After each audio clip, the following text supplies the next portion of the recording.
Subscribe to Adam Mentality World, otherwise you're gonna get these hands, you garbage.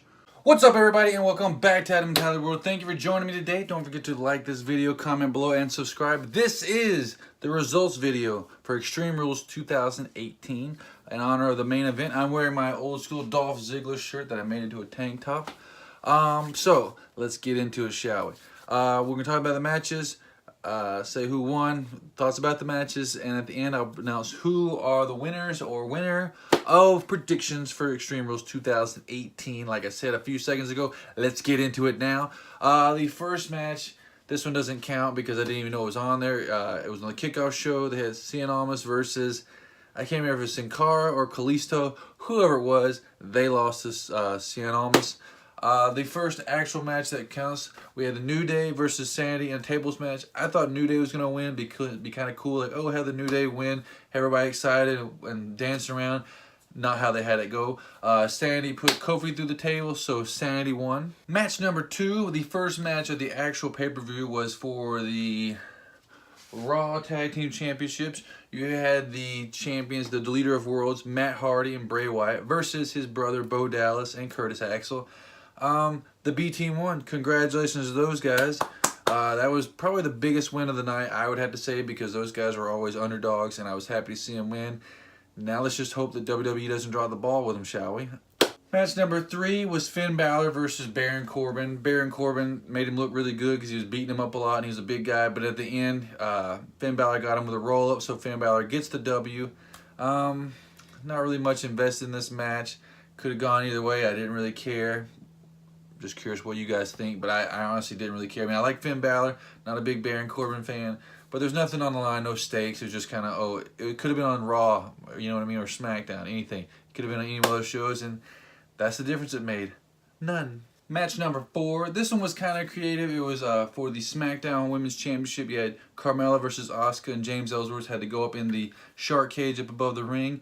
Of course, since like I told you before, if they're in the cage, they're going to try to help. So of course, he tried to drop down like a chain and some spray, and none of that was effective. And then James picked the lock somehow. Of course, he has the key, and then he tries to crawl out, and then he gets hung upside down. So Asuka's like, "Oh, I'm going to beat him up." She starts kicking him while he's hanging upside down, and then they get him on the ground, and then I think they lift him back up. And then when Asuka's not paying attention, Carmella comes up behind her, shoves her into the cage, hits her head, knocks her out, pins her, 1, 2, 3, and still your SmackDown Live Women's Champion, Carmella. I don't know, it's just a little gimmicky, but like I said, it was something different, so I didn't hate the match. Like I said, it didn't really show off. Like they got around the fact that Carmella's not the greatest wrestler, so they used James Ellsworth a lot, which was cool. But yeah, like I said, it was an alright match. Match number 5, it was for the United States Championship. You had Jeff Hardy versus Shinsuke Nakamura. They did a really good job in this one. I don't know if Jeff was hurt. This was the match that I predicted that if someone was going to lose, it was going to be Jeff Hardy. And I believe that might have been one of the very few championships that changed hands. But yeah, I said really good for Shinsuke because it made him look like a really big heel. Because before the match even started, he low blowed, whatever. Jeff Hardy, that sounds bad. Jeff Hardy's just like, oh, my nuts. And then the ref didn't see it, of course, and they have no instant replay. And then he's like, oh, okay, I'm fine. Then when they start the match, Shinsuke just runs over, gives him the Kinshasa, boom, kicks him, pins him, 1, 2, 3, a very sloppy pin.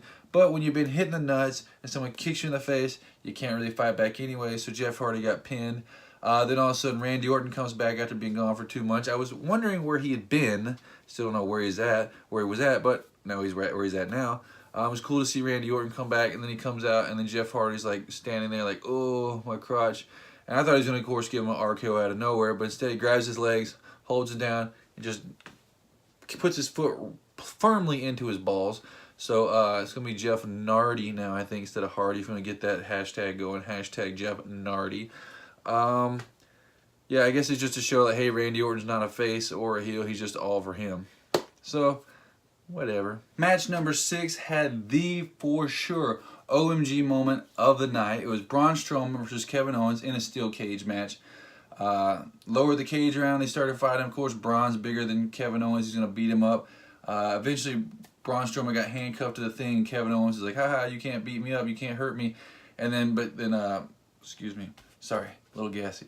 Then Kevin Owens starts to climb up the cage. He's like, "Suck it," which I thought was pretty funny, like a callback to DX. And then Braun gets all mad, goes, "Rah!" and just rips it straight off the thing. And Kevin starts trying to climb up as fast as he can because he's like, "Oh shoot, the beast is loose," and or the monster, I guess you could say. The monster is loose, and then he climbs up to the top, and then Braun gets up there with him. He grabs him, throws him. My gosh, Kevin Owens deserves a huge raise for that, because I said I couldn't even imagine jumping forward onto it, let alone jumping and turning and landing on your back.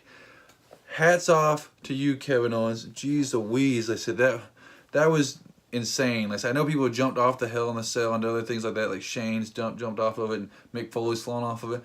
But that's when you fly off of it and you're looking at it.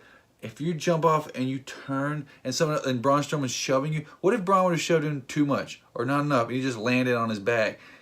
Career's over right there, just for Extreme Rules. Not WrestleMania, just a random Extreme Rules pay-per-view. So Kevin Owens, my goodness, you are an asset. I don't care what anybody says. But since he got thrown off, he won because his feet touched the ground first. So Kevin Owens won that one, but that is a horrible way to win a match. Match number 7. This is for the Smackdown Live Tag Team Championship. Earlier in that night, you saw the Bludgeon Brothers beat up Daniel Bryan and Kane. So of course you're like, all right, well, they're probably not going to win tonight because they're already starting off at like 50%. And they kept saying that during the match, like, oh, it's a 70% Kane. So Daniel Bryan comes out there first. He's all by himself. He's already holding his ribs. Then the Bludgeon Brothers come out and they beat him up. He's doing pretty good. And then Kane comes out. He does a little bit. He's already got, like, I think a knee brace or shin guard or something on him. In the end, the Bludgeon Brothers win. But whatever. I said it's good for the Bludgeon Brothers because they keep building that momentum. Who knows if Daniel Bryan and Kane were going to last that much longer. Maybe it's just a one-off because Kane might be going off to be mayor. And if it was just for a little bit, that's fine too. Match number 8. This one, in my opinion, could have make or break the pay-per-view. It was Roman Reigns versus Bobby Lashley for the #1 contendership against Brock Lesnar at SummerSlam, hopefully. This one was alright. There's nothing too fancy. But I said, one thing I will point out, not as bad as Kevin Owens, but when Roman Reigns had Bobby Lashley on his shoulder and he was like tugging on the rope and he threw him over. Okay, the top of Roman's shoulders is probably about just shy of 6 feet. He flipped over and then landed. That's probably another 4 feet or something. So he landed basically 10 feet onto his shoulder and back on the outside. That is not fun. I've never done it before, but I guarantee you he does not want to do that a lot. So Bobby Lashley, you get a hat off from me for doing that. There was one point when, what's his name? Bobby was going to spear Roman, and then Roman speared him instead. I'm like, or no, gave him a Superman punch. I'm like, oh no, great. They're going to have Roman Reigns win. This is horrible. People are going to boo the heck out of this. This isn't even the main event yet, and you're going to have people booing. But he kicked out, thank goodness. And in the end, Roman was going to spear Bobby, and then Bobby speared him. It was a really crappy looking spear, to be honest with you. But he pinned him 1, 2, 3, so your #1 contender is Bobby Lashley. That'll be cool because it won't be Roman versus Brock. It'll be somebody else against Brock, so we'll see how that goes. But I'm hoping Brock keeps the title for a long, long time. I hope he has the UFC belt and the Undisputed belt at the same time. That would be awesome. I'm a fan of both. But I could be crazy. You can let me know in the comments below. Match number 9, it was for the Raw Women's Championship. You had Alexa Bliss versus Nia Jax. Alexa Bliss had Mickie James on her side. Nia Jax had Natalya. And of course, Ronda Rousey just sitting on the outside going, yay, good job, good job. I'm giving her flack. She's actually a lot better than I thought she would be. It's just all heck goes loose. Like I said, there's throwing trash cans on top of each other, hitting each other with cans. Nobody can get disqualified, so everybody's fighting everybody. At one point, Ronda gets in to help Natalya, and then she starts trying to throw Mickie, and that looks kind of awkward, and then she throws her again. And in the end, Alexa defeats Nia Jax to stay your Raw Women's Champion. It was an alright match. It was cool. You got a couple of women in there, got their paychecks, got some airtime, but that's it. We all know it's going to wind up with Ronda Rousey with the championship. Now it's just a matter of when and how long will she keep it, and who will she be competing against when she's the reigning champion. I'll go on it again. I just hate that they call her the baddest woman on the planet. You're clearly not. As long as Holly Holmes, Amanda Nunes is alive, and most likely Chris Cyborg, you are not the baddest woman on the planet. You might be the baddest woman in the WWE locker room, but not on the planet. Maybe in the WWE Universe. There you go. Call her the baddest woman in the WWE Universe. There you go. Solved. Match number 10 was for the WWE Championship, not the Universal Championship, because that one doesn't get defended. It was AJ Styles versus Rusev. I was very happy for Rusev. He got his first ever WWE Championship match. I was very certain that AJ Styles was going to win this one once again because he's on the cover of the video game. Back and forth, back and forth. It was a decent match. At the very end, AJ hit him with a 450 splash. Then he still kicked out. Then some stuff happened, and then AJ Styles got the phenomenal boom forearm. Hits him, pins him 1, 2, 3. So good for AJ.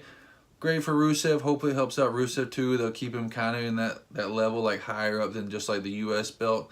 But we'll have to see where it goes from there. Match number 11 was for the Intercontinental Championship. I was surprised at this because they made this the main event of the pay-per-view. I don't know, but I'm guessing since they're saying like, hey, since the Universal title's not being defended and Raw's the #1 show, what's the #1 title on Raw? Boom! The Intercontinental Championship. Seth Rollins versus Dolph Ziggler with Drew McIntyre in his corner. Seth started off, he had 3 wins to 0, and then all of a sudden Drew McIntyre comes in there and he beats him up, and then he gets to 3 because of disqualification.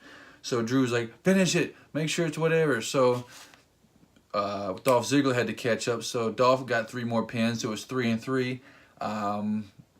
Then throughout the thing, I think then at some point, I believe Seth got another pin, so it was 4-3. So like, ooh, Seth might win. Then you got 4-4. Dolph was tied with it, and in the end, they had the tie, and like, oh yay, congratulations, Dolph Ziggler won because it was a tie, because tie goes to the current champion. But then Kurt Angle comes out and is like, no, I know the WWE Universe doesn't want this to happen. We are going to go into sudden overtime. First person to get a pinfall or point or whatever wins. So they start the match over again. Seth's in the ring, and then Drew McIntyre comes out of nowhere like an RKO, and then Seth hits him, but when he's distracted, Dolph Ziggler comes up, gives him a zigzag, boom, pins him 1, 2, 3, and still your Intercontinental Champion. No longer the show-off, but Mr. Dolph Ziggler. It was alright. It was kind of weird. Like I said, there was rumors that Dean Ambrose was going to show up. That would have been kind of cool. I'm not a Dean Ambrose fan, but it'd be cool to see him come and help Seth. Maybe that'll be at SummerSlam or something. I don't know. But yeah, it was alright. Overall, it was a pretty decent pay-per-view. Nothing too crazy, nothing too fancy. Like I said, the Kevin Owens thing was by far the craziest part of the pay-per-view. Like I said, I put it on my Instagram because I was just like, holy mackerel, this is insane. Oh yeah, it went on the gram. Alright, so let's get into who won predictions. We had about 5 or 6 people predict, so thank you everybody who did predict. If you didn't, no thanks to you. Yeah, let's see, that was it. Well, let's get into it. Who won predictions this time? And the winner with 12 points is Alex Estrada and Josh Lane. Yeah!